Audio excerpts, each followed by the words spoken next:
Hi friends, स्वागत है आपका अपने चैनल नवीन शर्मा क्लासरूम में। आज का हमारा टॉपिक है how to calculate arithmetic mean of a group data in MS Excel. जैसा कि आप स्क्रीन पर देख रहे हैं, हमारे पास एक ग्रुप डेटा है जिसकी दो ब्रांचेज हैं, लोअर एंड अपर। लोअर के अंदर लोअर वैल्यूज़ है, अपर के अंदर अपर वैल्यूज़ है। इस ग्रुप डेटा की एक फ्रीक्वेंसी होती है और वो फ्रीक्वेंसी हमने एफ से डिनोट की है। और इस एफ वाले कॉलम में जो भी नंबर्स हैं वो पर्टिकुलर ग्रुप्ड डेटा की फ्रीक्वेंसी को डिनोट कर रहे हैं। एक्स यहाँ पर बेसिकली वो वैल्यू है कि जब हम लोअर और अपर को प्लस करके 2 से डिवाइड करेंगे तो उस वैल्यू को हम यहाँ एक्स वाले कॉलम में जगह देंगे। सबसे पहले हम एक्स को ही कैलकुलेट कर लेते हैं और इसके कैलकुलेशन के लिए मैं यहाँ एक फार्मूला लगाने जा रहा हूँ। आप देख रहे हैं इक्वल टू के साथ मैंने सबसे पहले दिया लोअर वाला सेल एड्रेस। फिर यहाँ पर लोअर वाले सेल एड्रेस को देने से पहले मैं यहाँ इसके आगे ब्रैकेट यूज़ करूँगा। उसके बाद मैंने cell address of lower value दिया, उसके बाद प्लस लगाया, फिर हमारा अपर का जो फर्स्ट वैल्यू है उसको मैंने मेंशन किया। आप देख रहे हैं वो हाईलाइट हो चुके हैं जो भी C5 D5 सेल हमने लिए। अब इस C5 प्लस D5 को हम डिवाइड कर देंगे 2 से, तो आप देख रहे हैं कि जो इसका आंसर है वो हमारे पास आ गया 75।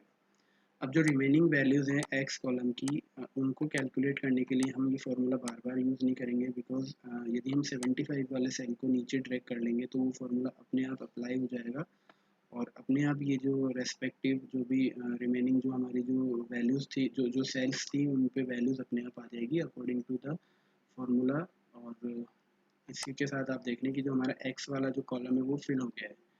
अब x वाले कॉलम को फिल करने के बाद जो अगली प्रोसेस है वो ये है कि हमें f और x कॉलम को आपस में मल्टीप्लाई करना पड़ेगा। यानी कि आप देख रहे हैं कि यहाँ पर एक fx कॉलम ऑलरेडी हमने लिया हुआ है, जिसका मीनिंग यही हुआ कि हम यहाँ मल्टीप्लाई करने जा रहे हैं value of f and value of x को।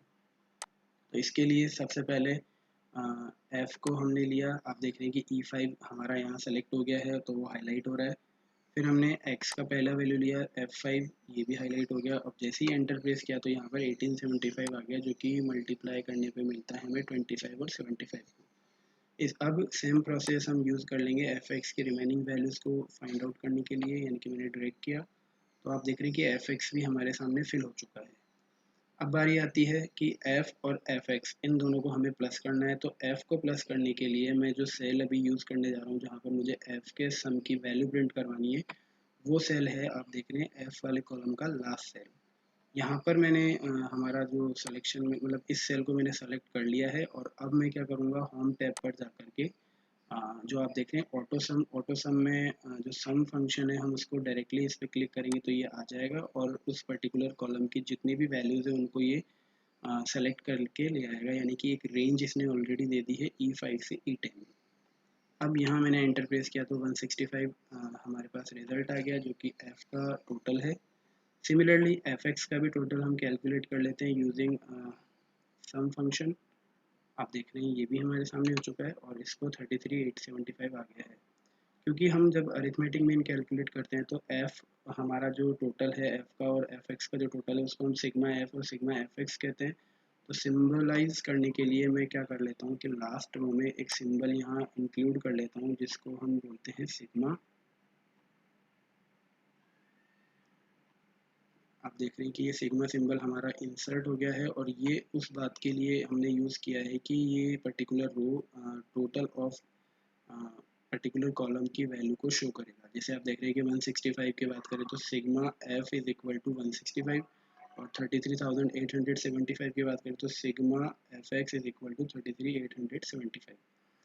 अब इतनी प्रोसेस करने के बाद जो नेक्स्ट हमारा टारगेट है वो है अरिथमेटिक मीन को कैलकुलेट करना। तो सबसे पहले मैं यहाँ पर अरिथमेटिक मीन के लिए जो फार्मूला है हम उसकी बात करेंगे। तो फार्मूले के अकॉर्डिंग अगर अपन जाते हैं तो मैं लिख लेता हूँ अरिथमेटिक मीन शॉर्ट में E dot M.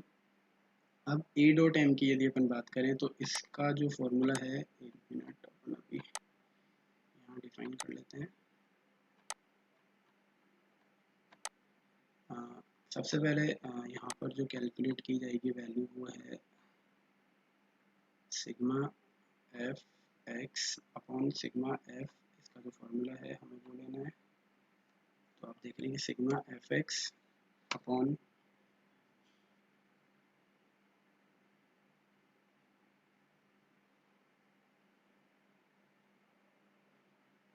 Sigma F.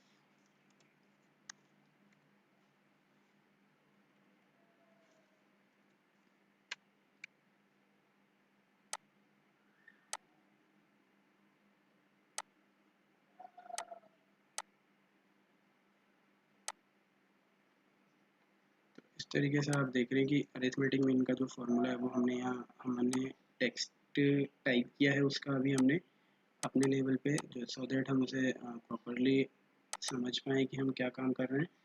अब इस फॉर्मूले को ध्यान में रखते हुए हम कैलकुलेट करते हैं वैल्यू ऑफ अरिथमेटिक मीन। और आप देख रहे हैं कि सबसे पहले मुझे एफ एक्स की वैल्यू यहाँ पर डिवाइड करनी है, तो मुझे सबसे पहले फॉर्मूले में जाना पड़ेगा। एफ एक्स जो है सिग्मा एफ एक्स की अगर अपन बात करें तो उसका जो सेल एड्रेस है G11 है, इसको हम डिवाइड कर देंगे सिग्मा एफ जिसका सेल एड्रेस है E11। अब ये फॉर्मूला मैंने लगाया G11 डिवाइडेड बाई E11 यानी कि sigma F x divided by sigma F, और जैसे मैंने इंटरप्रेस किया तो आप देख रहे हैं कि यहाँ पर मीन का वैल्यू आ चुका है 205.30303। तो इस तरीके से हमारा ये जो अरिथमेटिक मीन है हमने कैलकुलेट किया, और ये कैलकुलेट करने में हमने जो डेटा यूज़ किया वो हमारा था ग्रुप्ड डेटा। और अब जो हमारा आंसर आ रहा है, एक बार मैं उसको थोड़ा सा फॉर्मेट कर देता हूँ जिससे कि वो हमें प्रॉपरली विजिबल रहेगा। इसकी फॉन्ट साइज हम बढ़ा लेते हैं, और ये आप देख रहे हैं कि इसकी जो एक्यूरेट वैल्यू है 205.3030303 आ रही है। और ये अरिथमेटिक मीन जो हमने निकाला वो जनरली उस डेटा का था जो कि ग्रुप्ड डेटा कहलाता है। और ग्रुप्ड डेटा में हमने देखा कि लोअर और अपर दो कॉलम्स हमने लिए थे, एक में लोअर वैल्यूज और एक में upper values of that particular group. उसकी फ्रीक्वेंसी हमारे पास थी, फिर हमने एक्स कैलकुलेट किया। एक्स कैलकुलेशन के लिए हमने फार्मूला लगाया था कि lower plus upper divided by 2। फिर एक्स हमारे पास आ गया, उसके बाद हमने एक्स की वैल्यू को एफ से मल्टीप्लाई किया तो एफ एक्स हमारे पास आ गया। फिर हमने एफ एक्स को जब एफ के टोटल से डिवाइड किया, यानी कि टोटल ऑफ एफ एक्स को टोटल ऑफ एफ से डिवाइड किया, तो हमारे सामने ये आंसर आ चुका है 205.30303।